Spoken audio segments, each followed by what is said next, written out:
आज एक ऐसे गपोड़ी चंद की पोल खोली जाएगी जिनको शास्त्रों का कोई ज्ञान नहीं है। गपोड़ पेलने में ये महाशय एकदम माहिर हैं। इतनी मीठी मीठी गपोड़ें पेलते हैं कि कुछ ना कुछ भक्त आत्माओं को तो अपने जाल में फंसा ही लेते हैं। ये महाधूर्त गपोड़ी चंद अपने आप को 13वां पंथ बताते हैं। शास्त्रों का कोई ज्ञान नहीं इन्हें, लेकिन ये अपनी गपोड़ के चलते बहुत सी आत्माओं को अपने भ्रम जाल में फंसा के रखते हैं। इन गपोड़ी चंद का मानना है कि जो विष्णु भगवान के 24 अवतार हुए हैं उनमें से एक छोटा मोटा सा अंश अवतार जो द्वापर युग में ही आया और द्वापर युग में ही कुछ दिन अपनी चुलबुली हरकतें उछल कूद करके चला गया। और सभी जानते हैं कि वो अवतार माँ के गर्भ से उसका जन्म हुआ। वो अवतार है श्री कृष्ण का अवतार। ये गपोड़ी चंद मानते हैं कि वो अजरो अमर हैं, अविनाशी हैं। तो आज इन्हीं गपोड़ी चंद की प्रमाणों के साथ पोल खोली जाएगी, तो बने रहना वीडियो में एंड। तो चलिए भाइयों, परमेश्वर की दया से तत्व ज्ञान आधार से प्रमाणित इन गपोड़ी चंद की धुलाई कार्यक्रम स्टार्ट करते हैं। बोलो सतगुरुदेव की जय, बंदी छोड़ कबीर साहेब की जय, बंदी छोड़ गरीबदास जी महाराज की जय, दादा गुरु रामदेवानंद जी महाराज की जय, बंदी छोड़ सतगुरु रामपाल जी महाराज की जय, सभी संतों की जय, सभी भक्तों की जय, धर्मी पुरुषों की जय, सत साहेब सभी को। चलिए शुरू करते हैं ज्ञान का अज्ञान पर प्रहार। भाइयों, ये गपोड़ी चंद हैं नितिन, इनका नाम है नितिन। अभी मजा आएगा ना भिड़ो। ये अपने आप को 13वां पंथ दिखाते हैं, अपने आप को 13वां पंथ साबित करने में लगे हुए हैं कि मेरा पंथ जो है वो 13वां पंथ है, मैं 13वें पंथ की शुरुआत कर रहा हूँ। ये अपने आप को साहिब कहते हैं, इन्होंने अपने पीछे साहिब लगा रखा है, नितिन साहिब कहते हैं।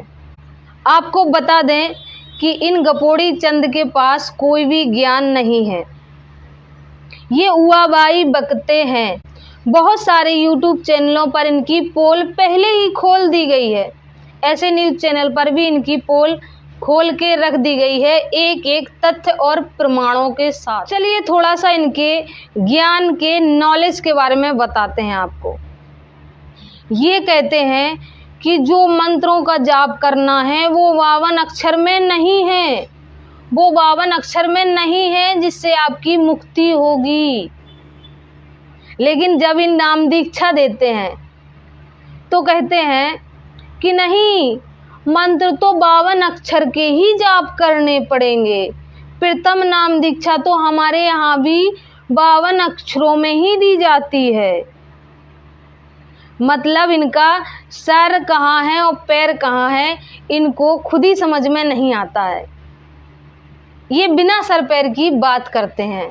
लेकिन अब तो ये नकली 13वें पंथ रूपी जो ये नकली साहिब हैं, मनमुखी साहिब हैं, इन्होंने हद ही तोड़ दी है। ये कहते हैं कि श्री कृष्ण तो अजरो अमर हैं, वो तो अविनाशी हैं। देखिए जरा इनका एक छोटी सी क्लिप। आज ये छापा जा रहा है हर जगह कि कृष्ण जी की मृत्यु तीर लगने से लगी हुई। कृष्ण जी तो अजन्मे हैं। कैसा लगा मेरा मजाक? वो नित्य हैं, वो शाश्वत हैं। कृष्ण जी तो अजन्मे हैं। तो भाइयों, बच्चा बच्चा जानता है।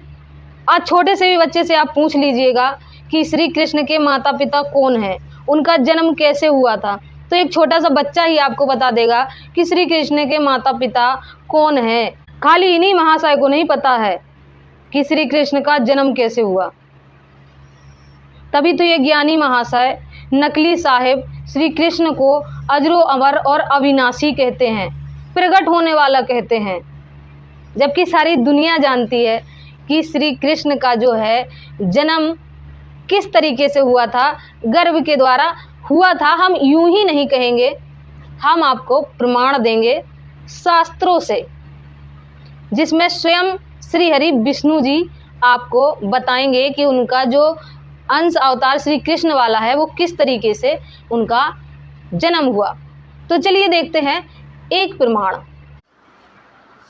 ये देखिए श्री हरि, पेज नंबर है इस बुक का 1364, श्री विष्णु पुराण सचित मोटर टाइप केवल हिंदी। ये विष्णु जी हैं, गीता प्रेस गोरखपुर से ये छपी हुई है। इसी से देखेंगे हम लोग आज प्रमाण।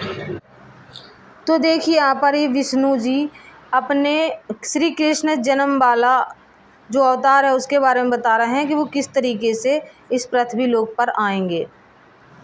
तो चलिए देखते हैं।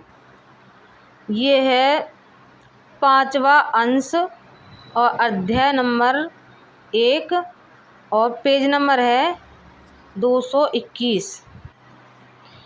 इसी समय भगवान नारद जी ने कंस से आकर कहा, नारद जी ने कंस से जाकर कहा कि देवकी के 8वें गर्भ में भगवान धरणीधर जन्म लेंगे। नारद जी से यह समाचार पाकर कंस ने कुपित होकर वासुदेव और देवकी को कारागृह में बंद कर दिया। श्री भगवान बोले, अब ये भगवान श्री हरि अर्थात विष्णु जी बोल रहे हैं। नीचे देखिए,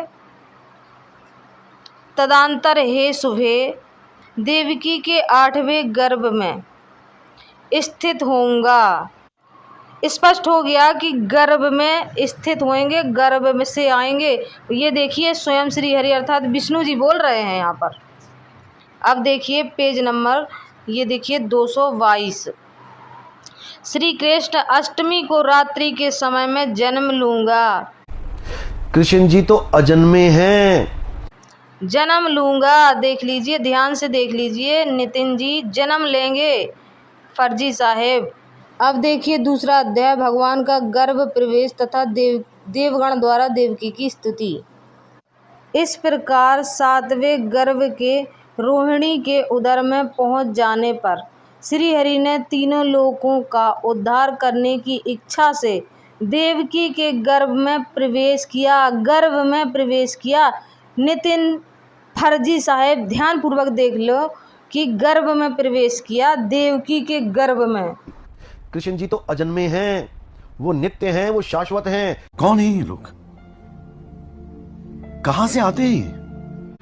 तो भाइयों अभी आपने देखा प्रमाण विष्णु पुराण से, जिसमें श्री हरि विष्णु जी स्वयं कह रहे हैं कि वो किस तरीके से जन्म लेंगे। तो आप भलीभांति परिचित हो चुके हैं इन नकली और धूर्त जो अपने आप को 13वां पंथ बताते हैं और साहिब की गिनती में लेते हैं, जबकि साहिब तो सिर्फ परमेश्वर के आगे लगता है, किसी दास के आगे साहिब नहीं लगता, किसी भक्त के आगे साहिब नहीं लगता।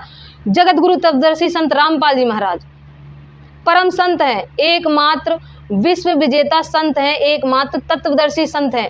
उन्होंने आज तक अपने नाम के पीछे साहिब नहीं लगाया, दास लगाते हैं। और ये कल के भाड़े के टट्टू अपने नाम के पीछे साहिब लगा के घूम रहे हैं। साहिब अर्थात परमेश्वर बने घूम रहे हैं। परमेश्वर कहते हैं साहिब सबका बाप है, बेटा किसी का ना है, और बेटा होके जन्म ले सो तो साहिब ना है। वो परमेश्वर कबीर साहिब परमेश्वर, उन्हीं के नाम के पीछे सिर्फ साहिब लग सकता है, क्योंकि उन्होंने माँ के पेट से जन्म नहीं लिया। वो शाश्वत है, स्वयं आए थे, स्वयं प्रकट हुए थे। ना मेरा जन्म न गर्भ बसेरा, बालक हो दिखलाया, और काशी नगर जल कमल पे डेरा, तहाँ जुलाहे न पाया। मात पिता मेरे कछु नाही, ना मेरे घर दासी, जुल्हे का सुत आन कहाया, जगत उड़ाए मेरी हंसी। उनके नाम के पीछे साहिब लगता है। ये नकली अपने नाम के पीछे साहिब लगाए घूम रहे हैं, इनको शास्त्रों का ज्ञान नहीं। यह अथवाणाम पितरम देव बंधुम बृहस्पतिम नम सावचा गच्छात, विश्वेशाम जनिता यथा सा कबीर देवः, ना दयावात स्वधावान। अथर्ववेद कांड नंबर 4 अनुवाक नंबर 1 मंत्र नंबर 7। जो अचल अर्थात अविनाशी जगत पिता भक्तों का वास्तविक साथी अर्थात आत्मा का आधार, सबसे बड़ा स्वामी जगत गुरु, जो सतलोक में सभी अपनी प्यारी आत्माओं को ले जाने वाला है, सर्व ब्रह्मांडों का रचयिता है, वह आप कबीर देव कबीर परमेश्वर आप हैं। स्पष्ट हुआ कि वह पूर्ण परमेश्वर अविनाशी सिर्फ और सिर्फ कबीर परमेश्वर हैं। कृष्ण जी तो अजन्मे हैं, वो नित्य हैं, वो शाश्वत हैं। इनको ना तो अपने आप को कबीर पंथी कहते हैं, ना इनको कबीर सागर का ज्ञान है, ना ही इनको कोई ज्ञान है। ये सिर्फ और सिर्फ अपनी मान बढ़ाई के चक्कर में, अपनी गुरुवाई बचाए रहने के चक्कर में ये कुछ भी बोलेंगे, ये नकली हैं, यहीं से सिद्ध हो जाता है। तो भाई आप सभी लोगों से प्रार्थना है कि ऐसे नकली भाड़े के टट्टू गपोड़ी चंद गुरुओं से बचें, बुद्धि विवेक का इस्तेमाल करें, पढ़े लिखे हो। आज का समाज पढ़ा लिखा है, पढ़े लिखे समाज में आपका जन्म हुआ है। तो जगत गुरु तत्वदर्शी संत रामपाल जी महाराज के सत्संग सुनिए। रोज शाम 7:30 बजे से 8:30 बजे तक साधना चैनल पर संत रामपाल जी महाराज के सत्संग आते हैं, उनको सुनिए और मिलान कीजिए अपने पवित्र धर्म शास्त्रों से। उसके बाद स्वयं निर्णय कीजिए। ज्ञान गंगा पुस्तक पढ़ सकते हैं। निःशुल्क मंगाने के लिए मैं स्क्रीन पर नंबर दे देती हूँ, तो उस पर आप कॉल करके अपना एड्रेस और अपना पूरा पता लिख कर व्हाट्सअप कर सकते हैं, तो आपके घर तक निःशुल्क ज्ञान गंगा पुस्तक पहुंचाई जाएगी। आप इसको पढ़ के अपने शास्त्रों से मिलान कर सकते हैं और स्वयं निर्णय कर सकते हैं कि आखिर सच्चाई क्या है, पूर्ण संत कौन है। भाइयों, मनुष्य जन्म दुर्लभ है, ये मिले न बारंबार। तरवर से पत्ता टूट गिरे बहुत न लगता डार। जिस तरीके से पेड़ से एक बार पत्ता टूट जाने के बाद फिर से डाली में नहीं लगता, इसी तरीके मनुष्य जन्म है। एक बार अगर आपकी सांसें खत्म हो गई और आप मृत्यु को प्राप्त हो गए, तो 84 लाख योनियों के बाद ही आपको मनुष्य जन्म मिलेगा। उसके बाद सदगुरु नहीं मिले तो फिर दुर्गति ही दुर्गति है। तो आइयो, आप सभी लोगों से प्रार्थना है कि सत्संग सुनिए, जगत गुरु तत्वदर्शी संत रामपाल जी महाराज से नाम दीक्षा लीजिए, अपना और अपने परिवार का कल्याण करवाइए। मिलेंगे नेक्स्ट वीडियो में, तब तक के लिए सत साहेब। जय हो, बंदी छोड़।